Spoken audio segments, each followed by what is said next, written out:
Allô tout le monde! Bonsoir, Alors, ceux qui voient la vidéo, je vais laisser le temps d'arriver. En attendant, je vais me présenter pour les gens qui voient la vidéo qui ne me connaissent pas. Alors, moi, je suis Linda Cusson, je suis conférencière, coach familial, auteure, je suis éducatrice aussi, je suis fondatrice de Parents branchés, mère de 2 grands-enfants, 24 et 21 ans. Alors, ce soir, là, je vérifie ma connexion. Tantôt, j'ai essayé, ça n'a pas fonctionné. Là, en tout cas, j'essaie. Puis, je vérifie la lumière. Il faut vraiment que je change ma lumière. C'est pas chez laquelle, là, je vois laquelle qui est là. Alors, il y a quelqu'un, c'est bon. Veux-tu me dire si le son il est bon, si tout est correct? Tu peux me faire des petits pouces, des petits cœurs, un petit commentaire, voir si tout est beau. Je vais voir si aussi si je peux inviter des gens. OK. Bon. Alors, est-ce que le son est bon? Je sais pas, là, je vois pas qui est là, mais est-ce que le son est bon pour que je puisse parler, pour être sûr que tout le monde, ceux qui sont là, puissent écouter la vidéo comme il faut, que ce soit parfait. Est-ce que c'est correct? Je vais essayer de voir s'il y a des gens autour. OK.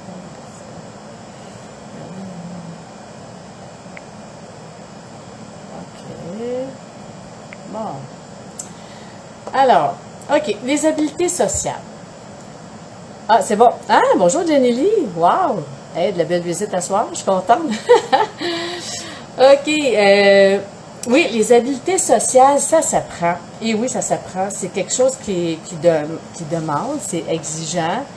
Mais il faut le faire, c'est important. Autant quand le petit, dès l'enfant qui est à pouponnière, déjà, on lui enseigne les habiletés sociales. OK? C'est parfait. C'est exigeant, mais il faut prendre le temps. En tant que parent, en tant qu'intervenant, il faut prendre le temps de le faire. Ce qui est difficile parfois, hein, bonjour Marie-Ève. Ce qui est difficile parfois, c'est ça, c'est justement de prendre le temps. Quand on est intervenant, comme éducatrice, ou même à la maison comme parent le matin, pas toujours le goût de dire je prends mon temps pour enseigner les habiletés sociales, OK?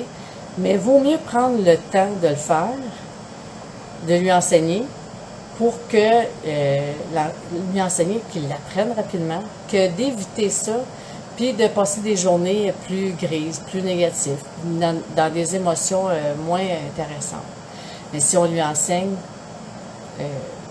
ça, des habiletés sociales, je vais vous en parler, je vais vous dire comment procéder, bien, ça va être gagnant, puis plus ça va aller, plus ça va être facile. Mais dites-vous que il y a des adultes qui ont de la difficulté à nommer leurs émotions, il y a des adultes qui ont de la difficulté à communiquer. Fait qu'imaginez un petit de 2, 3, 4, 5 ans, même ado, ou 7, 8 ans, 10 ans. Fait qu'imaginez eux autres, OK? Fait que nous, notre rôle en tant qu'intervenant, en tant que parent, c'est de lui enseigner. D'accord? OK, fait que je pars avec ça. La direction de la santé publique définit habileté sociale comme la capacité qu'a l'enfant d'entrer en relation avec ses pairs, de s'entendre, de coopérer et d'interagir avec eux. Imaginez, c'est gros, OK? Déjà, le papa, comme je disais tantôt, il est en milieu de garde, alors même à la maison, il est en relation avec maman, crée le lien d'attachement, voit d'autres enfants, frères et sœurs, il est en relation, il est en relation avec les autres, OK?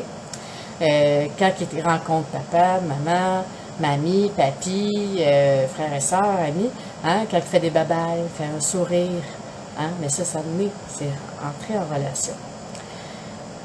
Il est constamment en apprentissage.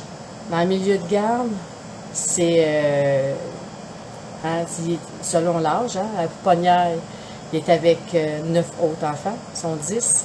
Dans un groupe de 18 mois à 4 ans, ils sont 8. Et après ça, ils sont 10. Ils sont constamment en habileté sociale. C'est exigeant. Nous, notre travail, en tant que parents, on va faire notre travail, on va faire nos 35-40 heures, peut-être plus, puis on vient à la maison. Hein? Puis on est en notre travail. Puis des fois, on trouve ça exigeant. Mais un enfant, aussi, c'est exigeant. C'est son travail. J'aime pas vraiment dire ça, que c'est son travail, mais c'est ça, il est en apprentissage constant. C'est très exigeant pour un enfant. Très, très, très exigeant. En plus, dans tout le bruit qu'il y a, l'éducatrice doit respecter chaque enfant selon son besoin. Fait que c'est difficile. Fait que des enfants, de ce temps-ci, hein, on arrive près des vacances de construction. Les enfants ont tellement, mais tellement besoin de vacances. C'est incroyable. Et je connais des enfants qui n'en ont pas de vacances. Zéro vacances. Zéro. C'est un non-sens. Ces enfants-là, en ce moment, sont irrités, sont fatigués, sont épuisés. Mais, en tout cas, ils n'ont pas de vacances, OK? Fait que c'est exigeant pour les enfants.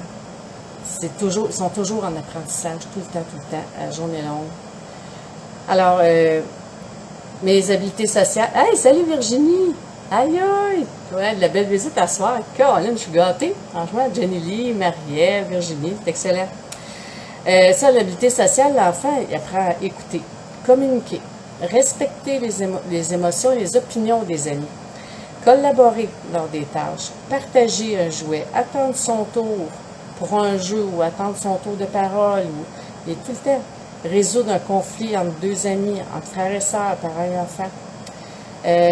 C'est aussi lui apprendre à nommer ses émotions, à maîtriser sa conduite lorsqu'il a un sentiment plus impulsif, plus agressif, OK? Il apprendre à maîtriser ça, il faut lui enseigner, il ne sait pas. C'est ça, c'est des règles de vie, hein, qu'on doit lui enseigner. C'est exigeant pour nous, pour lui enseigner, c'est exigeant pour l'enfant d'apprendre tout ça aussi. OK, l'enfant qui est impulsif, que sa première réaction, c'est de crier ou de taper ou de quoi, d'apprendre à dire « Oh, là j'arrête, je me calme, je recule et je reviens et je parle », c'est exigeant comme ça se peut pas, là. OK, je donne comme exemple, j'ai un petit bonhomme en ce moment, il y a 4 ans, 5 ans au mois d'août. Je vois la différence d'un petit gars, quand je suis arrivée au mois d'octobre, pour aujourd'hui, c'est 2 petits bonhommes, c'est le même petit bonhomme, mais 2 petits bonhommes différents. J'ai enseigné à se calmer avant de réagir, OK? Parce que la première réaction, quand il y a quelque chose qui n'allait pas, taper, ou bien non pousser. Il tombait en réaction aussi, oui, taper, pousser, mais aussi, je suis pas fin, je suis pas correct. C'était toujours lui, l'erreur, tout le temps lui, c'est tellement pas ça, hein? Ah, Maryse est là! Salut Maryse!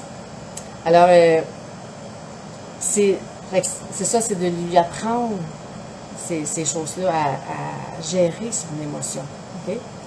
Par exemple, pour un enfant qui est timide, hein, parce que lui aussi, il a quelque chose à apprendre. Lui, c'est de lui apprendre à prendre son courage à 2 mains et de s'approcher, aller faire une demande à quelqu'un qui connaît peut-être moins. Hein. Il y en a que c'est très difficile, le détachement de maman et l'éducatrice. Ou bien, tu sais, je sais pas, tu es dans un endroit public, juste pour que l'enfant se détache un petit peu, aller faire une demande à quelqu'un, aller s'éloigner de maman, papa, c'est très exigeant pour ces enfants-là, mais à l'apprendre aussi. L'enfant impulsif, l'enfant plus réactif, lui, c'est d'apprendre à se contrôler, à se calmer, à maîtriser ses... salut Maryse, oui, je suis contente de te voir, on se voit demain, nous, là. Maîtriser ses sentiments puis exprimer ses émotions verbalement au lieu de taper ou au lieu de s'exprimer de façon plus physique, c'est de lui apprendre les mots à dire, OK? Pas lui dire dis-le avec des mots. Ça, j'entends ça régulièrement. Quand on dit à un enfant de 3 ans, 4 ans, dis-le avec des mots. Moi, je me mets dans sa tête de l'enfant, là, puis je me fais dire ça. Dis-le avec des mots. Dans ma tête, moi, ça sonne, mais quel mot? Avec quel mot je dois utiliser? Donne-moi-le, dis-moi-le, c'est quoi mes mots? C'est quoi que j'utilise? Je ne sais pas. Un enfant de 3 ans, il ne sait pas. Il y a des adultes qui ne savent pas non plus. Fait qu'imaginez, il faut lui enseigner. faut lui enseigner ça. Hey, merci Maryse, les petits cœurs, les petits pouces, c'est génial, ça, j'aime ça. Un enfant aussi qui va faire des demandes à... il y en a qui on dirait que des enfants, ils ne pleurent pas, ils chignent. Ils demandent de quoi, puis c'est tout le temps chignant. C'est de lui apprendre à... Fais des demandes avec un sourire. OK? Il pointe du doigt. Hein? Qu'est-ce que tu veux? Est-ce que tu veux ça ou ça? Hein? Lui donner des mots, lui enseigner ça. OK? L'enfant qui tape, qui pousse, qui mord, hein? Ben c'est un enfant parce qu'il s'est fait enlever son jouet ou parce que bon, il voit un ami qui a son jouet dans les mains, hein? Parce que son petit dans ce temps-là, lui, il pense que c'est son jouet tout le temps, hein? Ça lui appartient. Et s'il pousse, ça, c'est sa façon à lui de s'exprimer. Il va dire qu'il y a quelque chose qui ne va pas. Il n'y a pas de mots encore. Il dit, hey, gars, le jouet est à moi. Ben non, demande-moi-le, je vais te le prêter. Hein? Faut le demander. Mais comment je fais les demandes ici? Ça aussi, il faut l'enseigner. Fait que c'est plein de trucs de communication qu'il faut faire, qu'il faut enseigner à notre enfant. OK? OK. Dans la maison ou dans un milieu de garde, quand on est on se retrouve dans une... bon, il y a une chicane, OK? Il y a un conflit entre deux, OK? Que ce soit à la maison ou en milieu de garde, peu importe, ça, c'est pas important. C'est d'avoir un coin où est-ce que l'enfant peut se retrouver pour se calmer. Ça, c'est la première des choses, OK? Se calmer. Et tant qu'il n'est pas calme, mais on ne peut pas résoudre la situation. On ne peut pas en parler, ça ne donne rien. Il est en état réactif encore. Il est encore tout dans son côté émotionnel. Donc, il faut lui apprendre ça. Mais comment est-ce qu'on fait ça pour se calmer? Moi, l'autre éducatrice qui travaille avec moi, elle a enseigné à mon groupe de 4-5 ans, elle a enseigné du yoga. Fait que les enfants, ils s'en vont dans le coin calme. Il y a des images de position de yoga. Puis il y en a qui le font. Il y en a qui vont prendre plus des objets pour se calmer. Là, ici, il y a une petite tête, mais c'est Péric, qui s'appelle Péric. Justement pour masser, justement pour que l'enfant se calme. OK? Il y a le gros Péric aussi.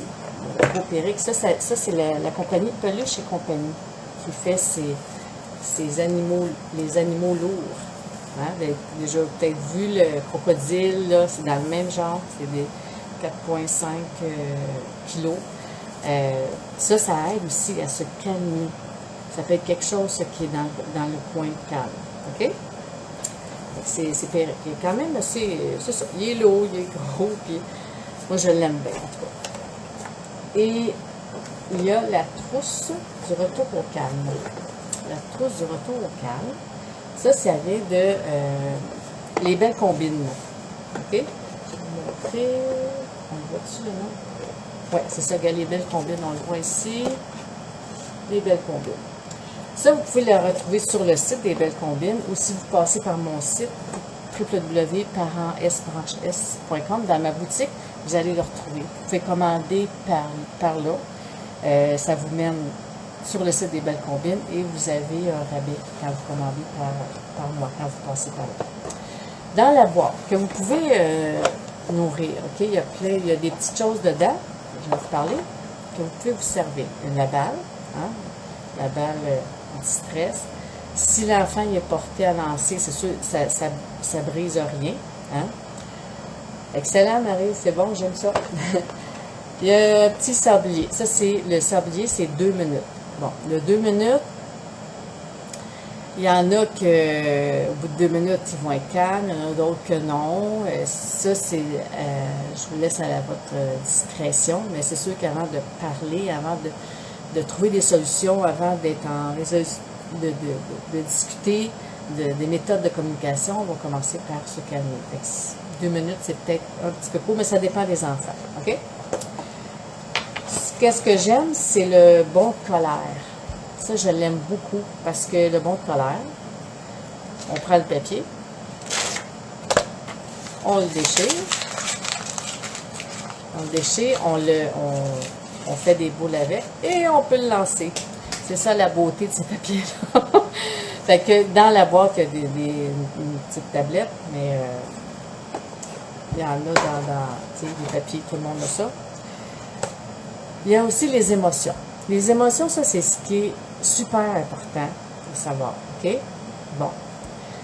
Ça, on peut s'en servir, oui, quand l'enfant, après qu'il a été une fois calmé, hein, puis que là, on est en communication pour trouver des solutions, pour résoudre notre problème, notre problématique.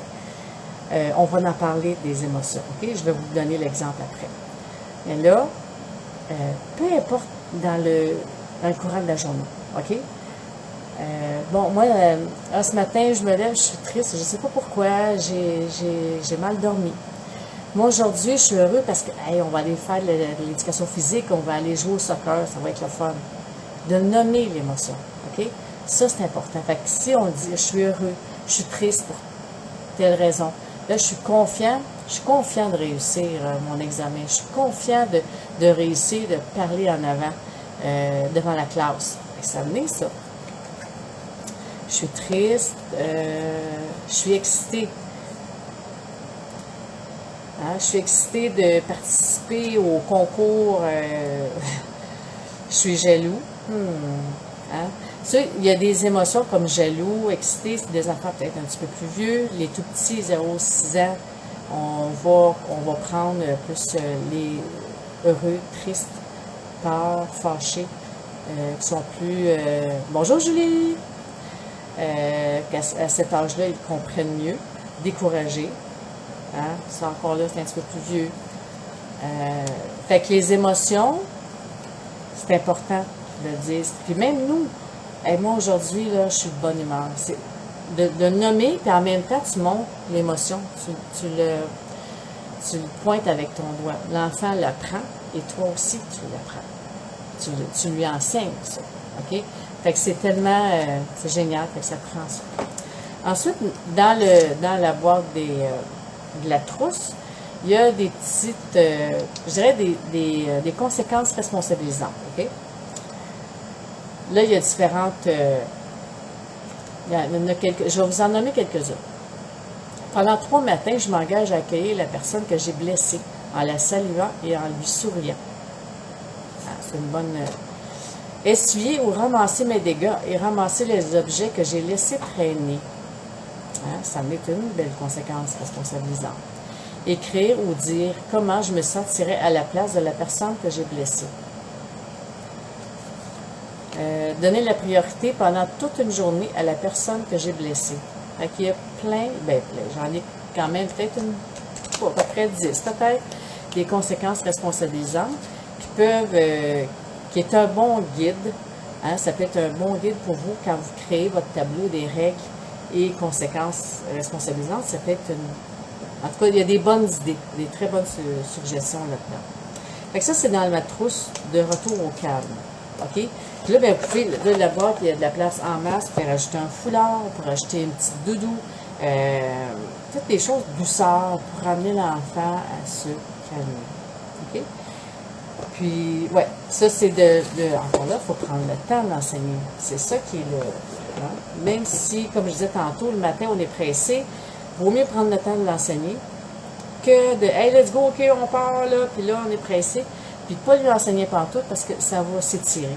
Vous allez juste étirer ça. Vous êtes mieux, puis on part notre journée tout croche aussi dans ce temps-là. Ça va travailler, puis on est tout croche. Ça ne fonctionne pas bien. Donc, prenez le temps d'enseigner. OK? OK. Là, une fois qu'ils sont calmés, OK, qu'est-ce qu'on va faire? Moi, ce que j'ai, puis ce que j'enseigne, je l'ai dans mon livre. C'est 6 règles d'or pour parents branchés. Je l'enseigne là-dedans. C'est la méthode que je vais vous parler. Ça, c'est mon livre. Ce que je vous enseigne, c'est j'appelle ça le tableau de la bonne entente. Je l'appelle comme ça. OK? Alors, une fois qu'on est calmé, là, on se place avec l'autre personne. Hein, ça peut être aussi avec maman, papa, maman avec fiston, ou de quoi, peu importe. 2 amis, frères et sœurs. Quand il y a une situation qu'on a réglée, on s'installe. Encore là, ça peut être dans un coin approprié dans la maison. Et là, on s'assoit ensemble. On est concentré, on regarde l'autre. OK? On regarde l'un et l'autre. Et chacun son tour. Je dis comment je me sens. Je suis triste. OK? Je suis triste parce que tu m'as enlevé mon jouet. L'autre peut dire, moi, je suis fâchée parce que moi, là, j'ai pris ton jouet, il était à côté de toi, tu ne jouais pas avec. Combien de fois, hein, Julie, tu vas me confirmer ça, combien de fois qu'on entend ça? Tu étais à côté, tu ne jouais pas avec. Hein? Et j'entends ça régulièrement. Alors, qu'est-ce qu'on peut faire? Qu'est-ce qu'on peut faire maintenant pour trouver une solution? Ensemble, on cherche une solution. C'est quoi? Là encore, là, il peut y avoir des images, il peut y avoir des pictos de différentes solutions. Est-ce que je partage? Est-ce que, OK, je te laisse 5 minutes, après ça, moi, je leur prends un autre 5 minutes. Oh que oui, ouais, hein? Est-ce qu'on on décide de jouer ensemble? Ou bien, oh non, moi, je préfère jouer tout seul, je te le laisserai tantôt. OK. Ben non, comme tantôt, comme on disait, bon, il a fait mal. OK, ben d'abord, demain, je vais prioriser, je vais te servir ton dîner. Ça, je fais ça au CPE. Je vais te servir ton repas. Je vais placer ton matelas. Puis les plus vieux, comme j'aime l'idée des plus vieux, le lendemain, ben il reçoit l'ami qui a blessé, il s'en occupe, puis il est au-devant. Ça, j'aime l'idée de ça. OK? Fait que là, on trouve des solutions ensemble. OK? Là, on cherche des solutions. Après ça, ben, je suis fière de moi. OK? Se lever le bras dans les airs. Je suis fière de moi. Se taper dans la main. Des give me five, des thumbs up. Je suis fière. OK? Ils ont trouvé leur solution.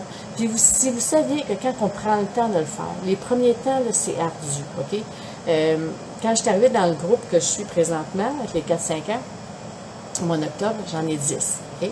Fait que c'est 10 enfants avec leur personnalité unique à eux. OK? J'ai des réactifs. J'en ai un qu'on ne sait pas s'il attend le diagnostic de TSA. J'en ai que, bon, eux autres, ils veulent tout régler. C'est des éducatrices numéro 2. On a différents tempéraments. Et moi, j'ai fait un endroit approprié où est-ce que, bon, leur picto émotion est là, leur picto de solution est là. Et je leur ai enseigné comment faire. Dire leur émotion. Trouver des solutions. Je suis fière de moi. OK? Ils l'ont appris comme ça. Je leur ai enseigné comme ça. Puis maintenant, ils le font. Ils ne sont pas obligés d'aller à cet endroit-là. Ils le font par eux autres mêmes. J'ai trouvé ma solution, Linda. Yeah, c'est ça que je veux. Puis des fois, quand on les laisse faire, c'est ça qui est le plus fun, c'est qu'ils ont trouvé des solutions que toi, tu ne penses même pas. Tu as beau avoir mis des pictogrammes, mais eux autres, avec leur idée, ils sont tellement créatifs. Ils ont trouvé d'autres choses. C'est tellement génial ce qu'ils trouvent. Moi, je suis... En tout cas, ils me surprennent souvent dans leur résolution de conflit. Là, c'est des enfants de 4-5 ans. Ça rentre à l'école là, en septembre. Là. Mais ils vont avoir déjà un grand pas en avant parce qu'ils sont capables de nommer leurs émotions et ils sont capables de trouver des solutions. Fait que ça fait qu'à long terme, des enfants qui vont être capables de passer au travail à défi de la vie. Et quand ils vont avoir un problème, quand ils vont avoir un défi, ils vont pouvoir se dire, qu'est-ce que je peux faire? Qu'est-ce que je peux faire pour résoudre cette situation-là? Pour que ça aille mieux? Qu'est-ce que je peux faire? Comment je peux faire? Qu'est-ce que je peux mettre en place là? Parce que c'est des questions que je leur pose, que je leur ai posées et qui ont appris. C'est tellement génial. Fait qu'ils sont prêts. Là, l'école, sont prêtes vraies. Là, rendu au mois de juillet, là, ça commence à être long dans le cours pour eux. Là. Alors, le tableau de la bonne entente, il est enseigné. Tout ce que je vous dis là, ça l'est tout dans mon livre, ça. C'est ça, d'avoir des pictogrammes d'émotions, puis des pistes de solutions. OK. L'enfant, dans ce processus-là, OK, quand il va apprendre tout ça, es-tu d'accord avec moi, Julie, dans tout ce que je dis là, parce que je sais que tu le mets en pratique, toi aussi, là, tu pratiques ça à chaque jour, là. Ah, regardez cette belle tasse-là. C'est une maman qui m'a donné ça au CPE. Je l'aime assez, ma tasse. Je la prends tout le temps. Je l'aime bien, bien gros. Moi, j'ai 10 enfants. En fait, j'en ai 11, là, mais là, temps partiel. Je les adore, ces enfants-là. Ils vont s'en aller à l'école bientôt, puis j'appréhende déjà ce moment-là. Tu sais, je m'ennuie déjà. Oui, c'est ça. L'enfant, vous allez bâtir l'estime de soi de l'enfant. Vous allez bâtir sa confiance en soi. Okay? C'est un enfant qui va être capable de reconnaître son émotion. Puis il va reconnaître aussi l'émotion de l'autre. Okay? Il va être capable d'attendre son tour, de respecter l'opinion, l'émotion de l'autre. Apprendre à s'auto-contrôler, hein? Contrôler son émotion. Coopérer, socialiser, à faire des compromis, se responsabiliser. Ce mot-là, là, je pense que ce mot-là, il faut vraiment axer nos actions vers ça.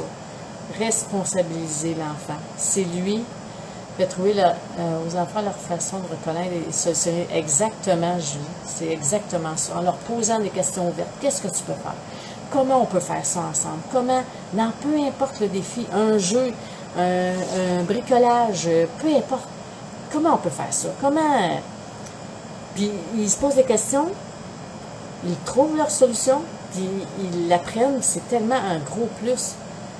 C'est ça, les amener à les régler, c'est ça, pas de faire pour eux exactement. Et quand on les amène à régler leur solution, à trouver leur solution, à trouver leur solution à leurs problèmes, mais on les responsabilise devant leur action.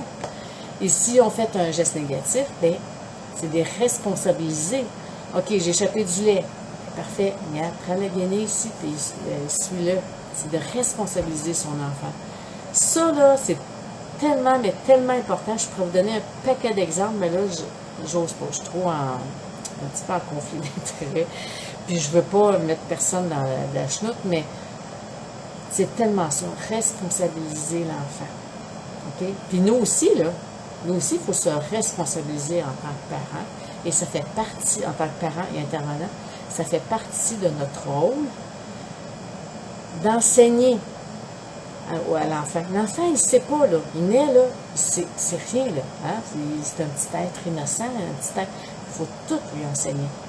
Mais ça fait partie de notre rôle en tant que parent, puis en tant qu'intervenant, d'accompagner le parent dans ce rôle-là. OK? C'est super, super important. Fait que c'est nos adultes de demain. Fait que si on leur enseigne tôt, OK? Les habiletés sociales, à régler leurs conflits, à communiquer de façon bienveillante, mais c'est juste gagnant à vie, ça. OK? Et puis plus il vieillit, plus il va être empathique envers l'autre. L'empathie, petit 2-3 ans, ils ne comprennent pas ça. Ils n'ont pas développé ce sens-là. Sauf que en lui enseignant, ben il va le développer. Puis à 4-5 ans, il commence à avoir ce côté-là, ce que l'autre peut ressentir, ce que l'autre peut vivre. Il va être plus capable de le faire. Encore là, c'est de lui enseigner. Hein? C'est notre responsabilité. Alors, c'était mon live de ce soir. J'espère que vous avez aimé. Julie, Marie, ça vous a plu?